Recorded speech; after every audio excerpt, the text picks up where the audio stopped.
গৌতম গম্ভীরকে কলকাতার নাইট রাইডার্সের সঙ্গে আগামী দিনে আর হয়তো দেখা যাবে না।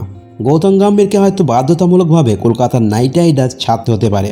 কেন গৌতম গম্ভীরকে নাইট রাইডার্স ছেড়ে চলে যেতে হবে, এর কারণ অবশ্যই জানাবো। তার আগে বন্ধুরা, আপনাদের কাছে ছোট্ট একটি রিকোয়েস্ট থাকবে, ভিডিওটিকে লাইক এবং চ্যানেলটিকে সাবস্ক্রাইব করে বেল আইকনটিকে প্রেস করে দেবেন।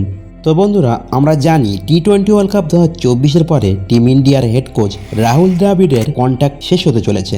আর ইতিমধ্যেই ভারতীয় ক্রিকেট বোর্ড অর্থাৎ বিসিসিআই নতুন কোচের জন্য আবেদনপত্র নেওয়া শুরু করে দিয়েছে। রাহুল দ্রাবিড়ও নতুন করে আবার আবেদন করতে পারত, কিন্তু তিনি এই পদে দ্বিতীয়বার বসতে রাজি নন।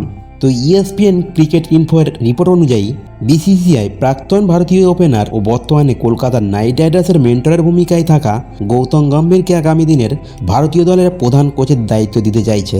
এবং গৌতম গম্ভীর বিসিসিআইয়ের প্রায়োরিটি লিস্টে সবার উপরে আছে। আর যদি গৌতম গম্ভীর রাজি থাকে, তাহলে তিনিই হবেন আগামী দিনের ভারতীয় হেড কোচ। আর তিনি যদি ভারতীয় কোচের দায়িত্ব নেন, তাহলে তাকে আর কলকাতার নাইট রাইডার্সের মেন্টরের দায়িত্ব দেখা যাবে না। আসলে এই রিপোর্ট অনুযায়ী গৌতম গম্ভীর ছাড়াও চেন্নাইয়ের কোচ স্টিফেন ফ্লেমিং ও দিল্লি ক্যাপিটালসের কোচ রিকি পন্টিং, এই দুজনও ভারতীয় কোচ হওয়ার দৌড়ে আছেন। এছাড়াও বীরেন্দ্র সেহবাগ ও ভিভিএস লক্ষ্মণের নামও এই তালিকায় আছে। আর এই নতুন কোচের দায়িত্ব টি-20 ওয়ার্ল্ড কাপের পর থেকে আগামী 3.5 বছর থাকবে।